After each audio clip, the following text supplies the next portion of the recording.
but we're going into next year almost as fit as we were when we started YouTube, which is what we want to do. Ed Laverack's here. Ed, I've just shown everyone your YouTube ad revenue. I'll bounce the question back. What should be my next video? It should be, you've got to now, your next video is now Zwift Hub, Zwift Hub, Zwift Hub, Zwift Hub, Zwift Hub. That is the Zwift Hub. There you go.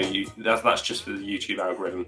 Yes, I'm ill at the moment, so the last race I did, I attempted to race on Sunday morning, tried to do the back pedal points race, didn't really happen, did it? Good morning, good morning. And I've just been like in bed until sort of lunchtime each day for the last 2 days, so just lemon sipped it, got lots of vitamin C on the deck, and trying to keep hydrated. So I just thought I'd come on a live stream as I'm not racing. What else am I going to do on a Tuesday night? I just thought it was quite interesting. I've got some things to chat about, but I thought it was quite interesting. I was cutting this down for a little TikTok video, this Zwift race from the other day. I didn't realise it was such a finish. So this is a race where I did the top view down for the last lap to see if it was any better than the normal view. And I do like this view. I would just like it zoomed out just a smidge, zoomed out and just tilted up just a smidge, because it really does help.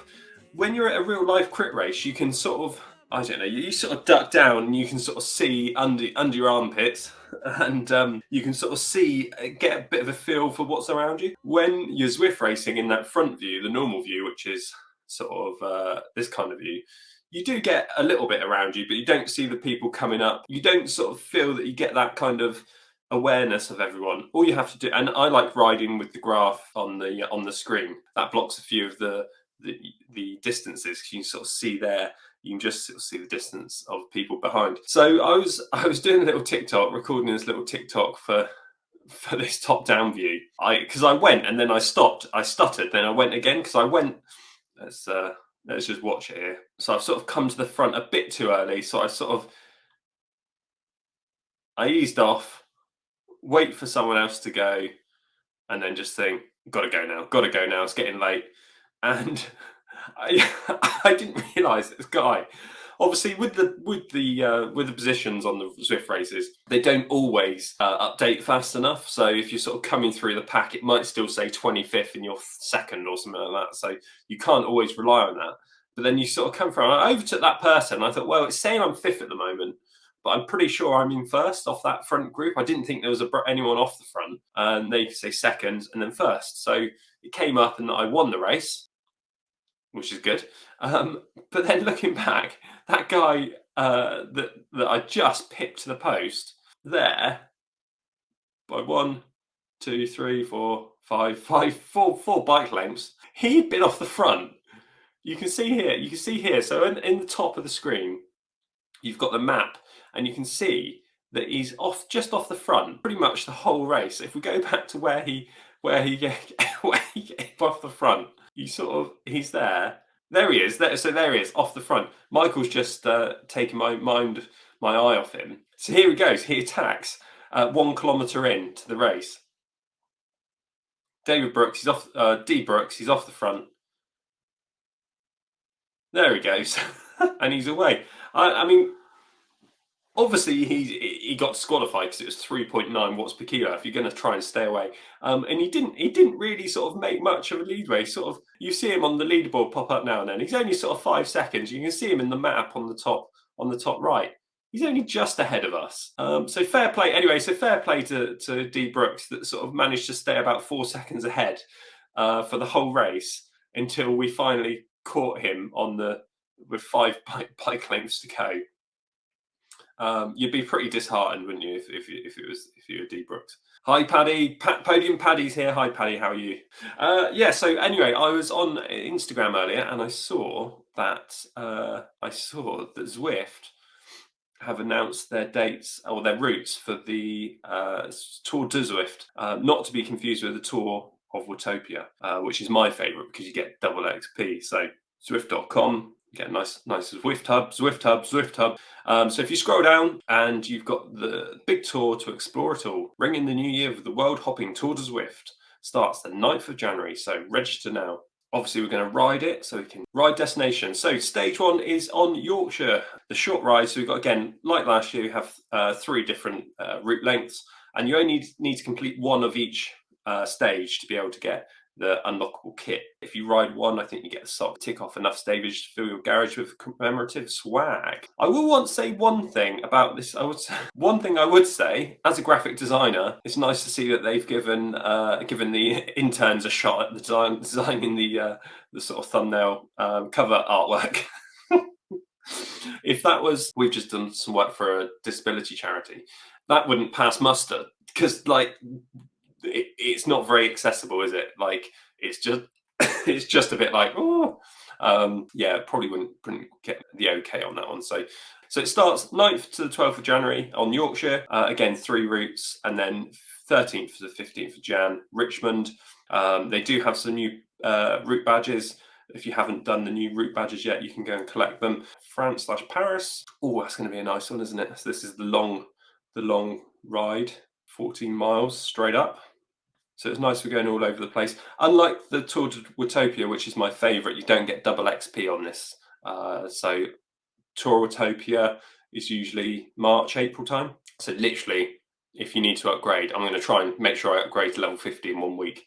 I don't know if that's going to be possible. But what's most interesting is obviously the Scottish course. They haven't released the maps yet. A bit too much climbing for my liking. But there we go. No, Tour de Zwift is coming in January. And also, when I was looking on Twitter earlier, I did notice that the WTRL have now announced that the ZRL season 2022 to 2023 round 3 Zwift Racing League, they've announced the courses. So you've got Chain Chomper, Magnificent 8, Innsbrucking, Neon Flats, RGV, and Out and Back Again. They don't say which ones are the team time trial. And when you go and click on the tab for more information, page not found. I imagine they've just sort of announced the routes, and then they'll sort of... So it's going to be a busy January on Zwift, with the Zwift Racing League starting the 10th of Jan and the Tour de Zwift.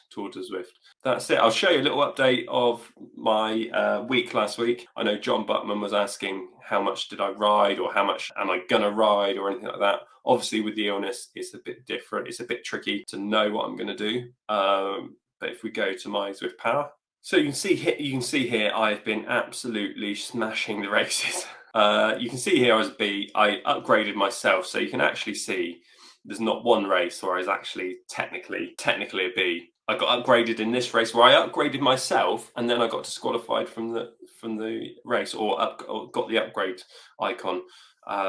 So yeah, technically there's not one watts per kilo. It should be classed as a B with the self upgrade. But then since getting downgraded on Zwift Power to the C, I guess it just timed out. Yeah, since the 28th of the 11th, 2022, we had last week. We did the Zwift tiny races. Annoyed myself in the first 2 races where I didn't do very well, and just didn't have the legs, but got annoyed with the let the power ups get the best of me, and I didn't do. I didn't sort of I should just put that to the back of my mind and just continued racing, but I didn't. I let it get to me, and then the 2 races. I will say the 2 races which had the power ups correct. So the 3rd race, which was this one, we just had draft power up, and everyone had a draft, and that worked. And then we had 4 of 4, which was no power ups. I would say I took the win in both of those. So who knows if the power ups were correct for the first 2 races, would I have took the podium? It ended up that I was. I don't know if he would have announced hasn't put the results up yet. That's 2 weeks ago results, and then talking about this week's events. So you can see here, Champs-Élysées was supposed to be steamroller power up and anvil power up on the bell lap, whereas everyone got aeros and drafts, and I didn't get anything to use for the finish. So yeah. Oh, thank you to Eric for sharing my video. That's much appreciated. So that's let me show you. I want to show you my. Everyone wants to know about the fitness, and it might help some others. So I think the plan is, at the moment, with the illness, I think, what are we going to, if I wake up tomorrow. So even though I haven't been too bad today, feeling bad since I woke up, it's just that I got up at lunchtime, but I slept from like 6 a.m. till 1, because I was up all night coughing. and sneezing, and I did feel like I should have just gone on the sofa and just would have been better down on the sofa, but I didn't. So yeah, so that was hopefully I've slept a lot of it off. I'm starting to feel all right now, and I just hope it doesn't hang around. I might do it if I feel good tomorrow. I'll get back on the fasting. You got to feed a cold, starve a fever. Get back on the fasting, and then potentially do a very steady ride, maybe tomorrow night or something like that. Tomorrow night or the day after. I don't want this to derail the improvement that I've had recently or the consistency that I've been putting in. But also, you look back at this. You can look back here, and I get a few weeks of consistency in, and then something happens. Like here was where I sort of broke my toe, and I tried to sort of come back too soon, and I was still having toe pain, which is so stupid. Until sort of here, where I had neck pain as well. There, a few little injuries and a few little niggles.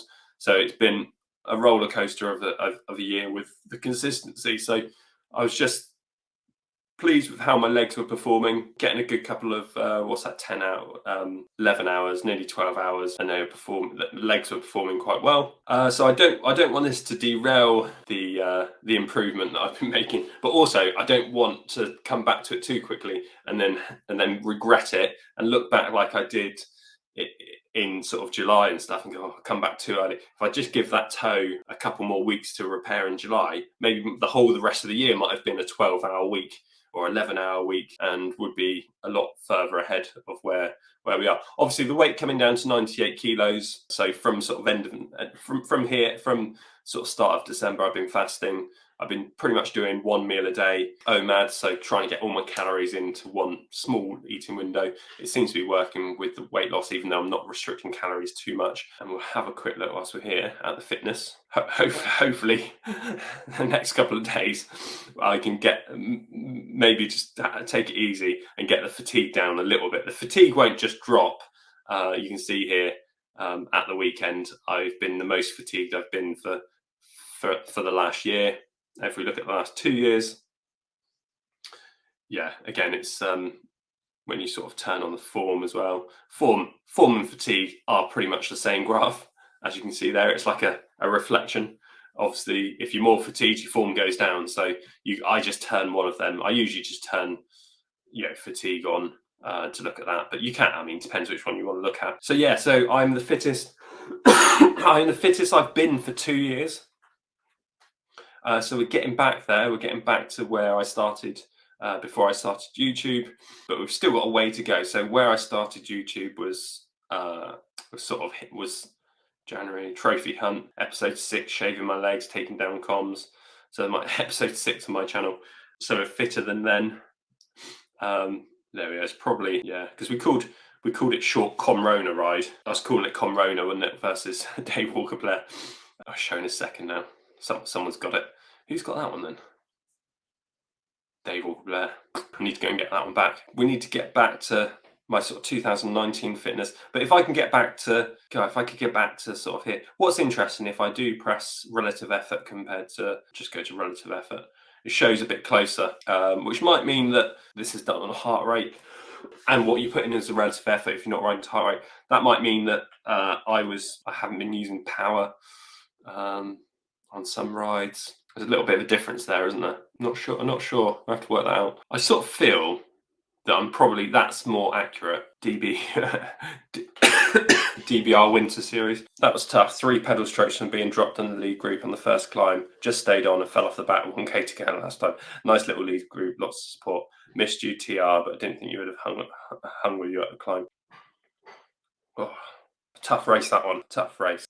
Hi Agnes, how are you? Hope you're well. Yeah, we're not feeling great. We've got the sweats. We've got the sweats on. We've got the sore throat. But hopefully we'll be back on the bike pretty soon. One other thing, I've been using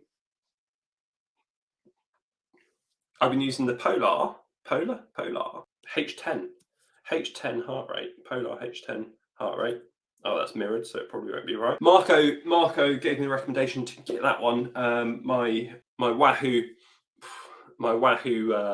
strap has started to. It doesn't stick. It doesn't stick anymore. So it's just, and it's really laggy. I'm struggling to connect it, and it's really laggy. So I'll keep it as a bit of a backup if I do need it for a Zwift Racing League. The battery's gone on that one, but I wouldn't say it's corroded, but it doesn't look that good with all those connections. I don't know if that's just too much salt in there. The Polar one, really good. The band's really good. It's on offer at the moment. It's supposed to be the most accurate. Well, heart rate strap that they've made. It was getting to the stage with your heart rate reacts. Send it back. Yeah, imagine that. Just send it.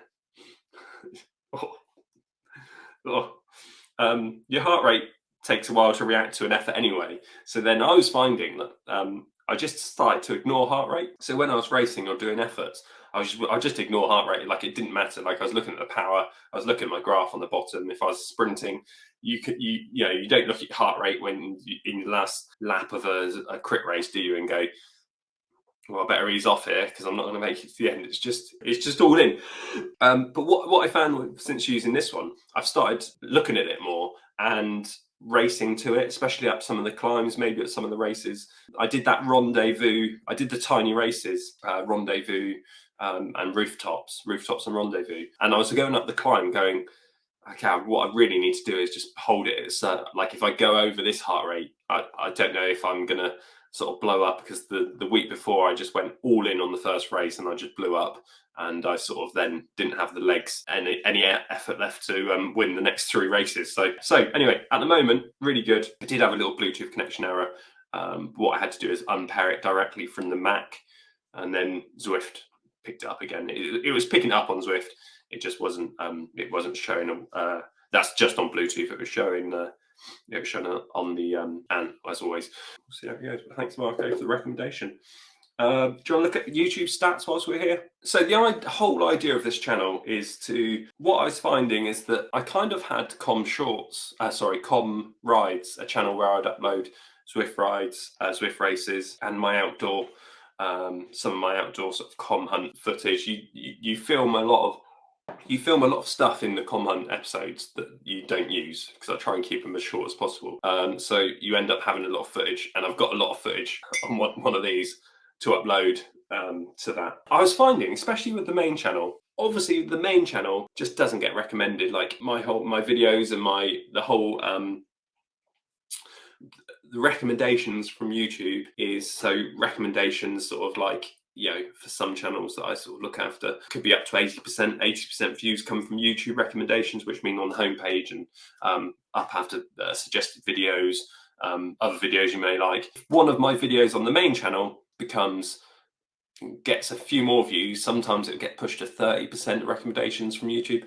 Other than that, it's me plowing it out on GCN app, Facebook, everything like that. Google search sometimes can get quite good reaction.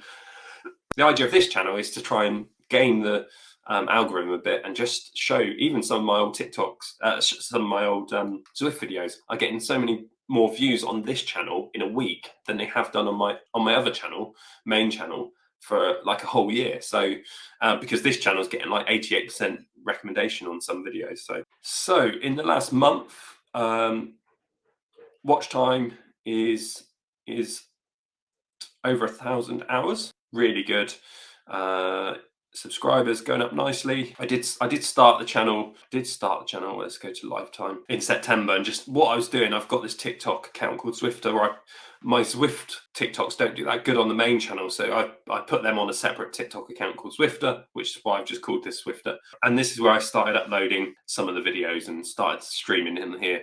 I just think in the main channel, some people, like my dad, doesn't like watching Zwift videos, but he'll watch the other videos. So I just think sometimes when you sort of upload Zwift content on the main channel, you're going to split people, and the other way around. You're going to get people that just love watching Zwift and don't care about when you go out on your 1970s shopper bike. So look, 80% in the last 28 days has come from YouTube recommending your content. Right, so I'll flip between the thing. So this is the main channel.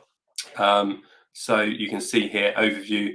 In the last 30 days, I've earned £4.29 from YouTube ad revenue. Again, not very many views. And 13% is recommended. So 13% of views is coming from YouTube recommendations, which is just, you know, so that's the main channel, 13%, 13.2%, whereas then the Zwifter channel is 80% is getting recommended by YouTube. So it's obviously working. I say there's one video I uploaded, which was the unlock the Tron bike.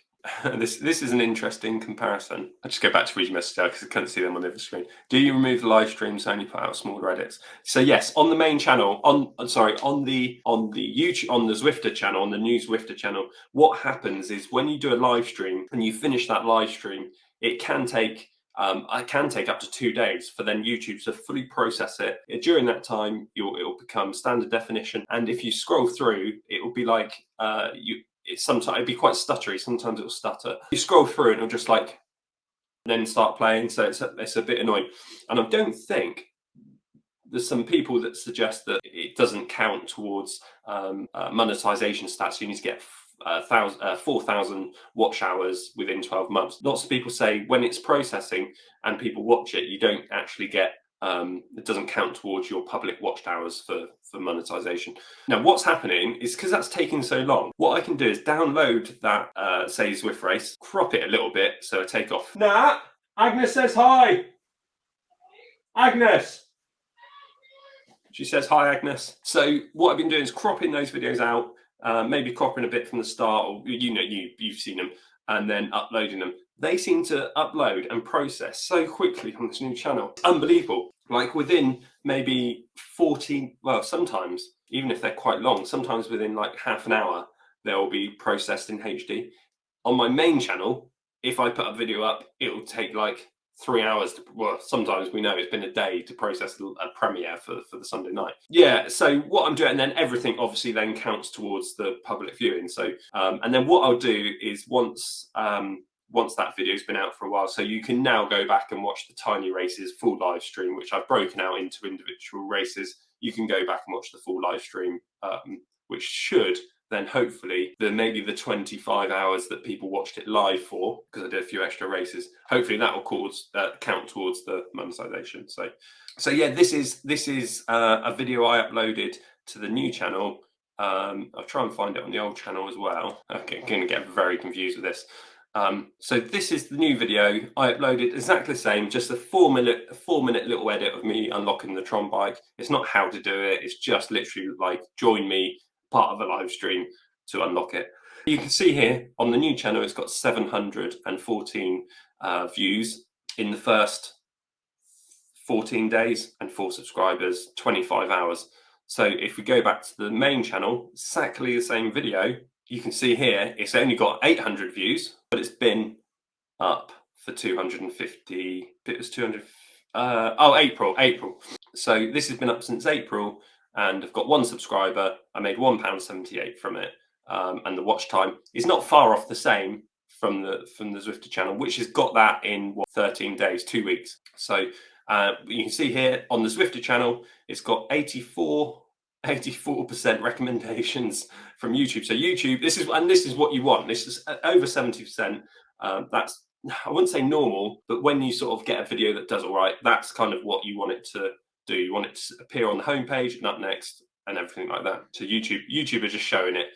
It's not just getting views from subscription page or external. Go back to the main channel, 28% for this video. 28% versus over 80% on the Zwift channel. So exactly the same video, which is crazy, isn't it? Exactly the same video.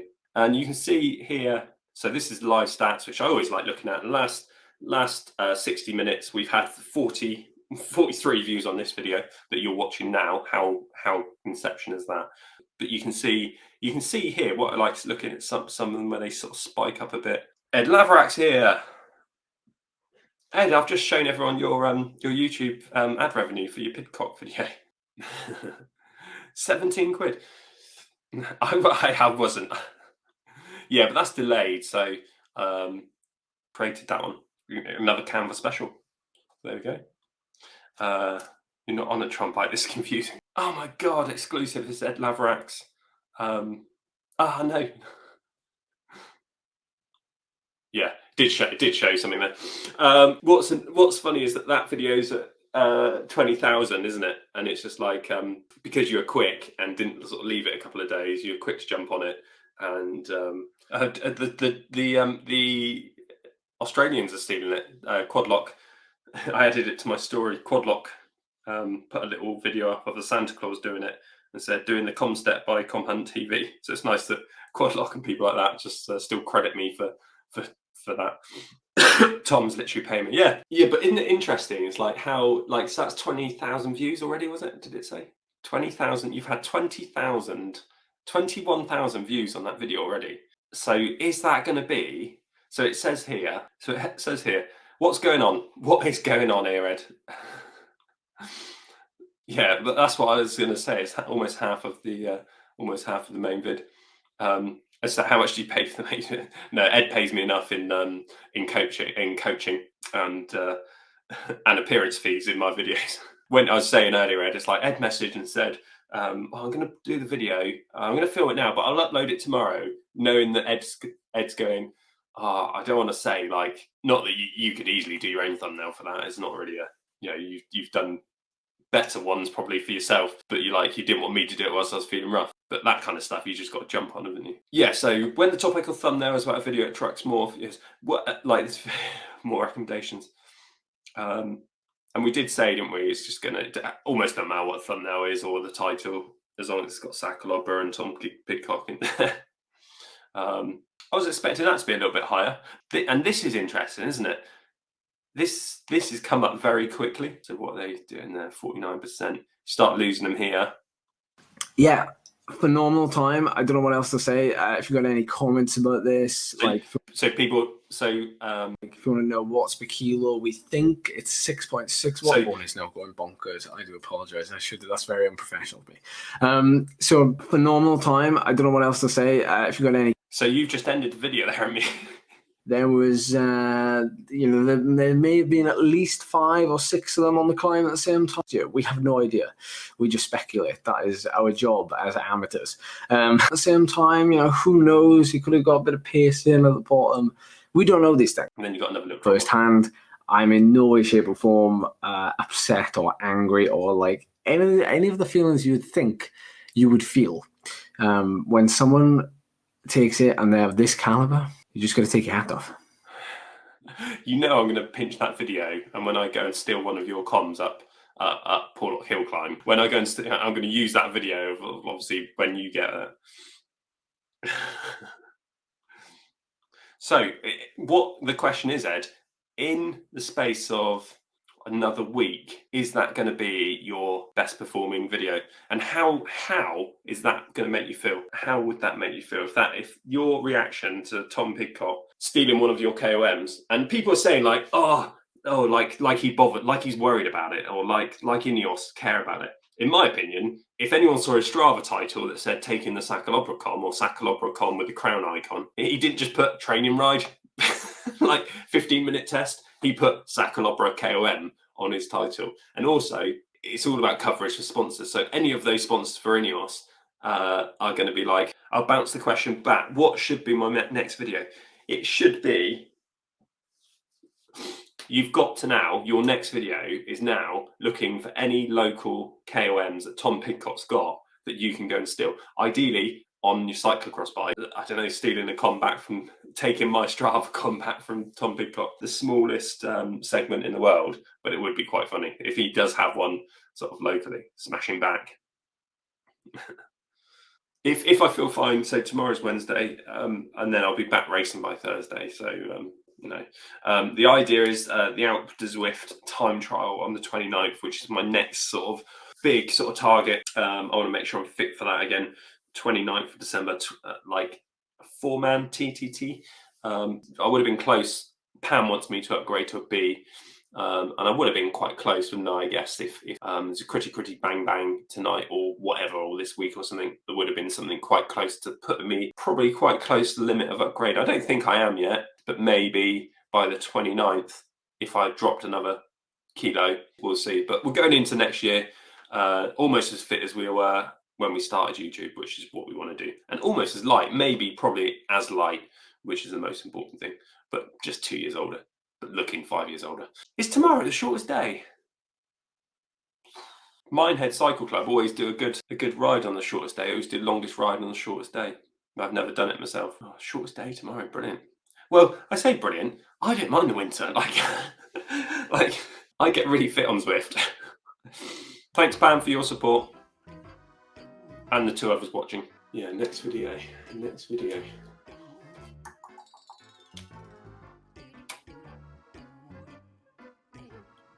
Next video title: I lost losing the Sacalobra KOM, but getting the Alpe du Zwift KOM.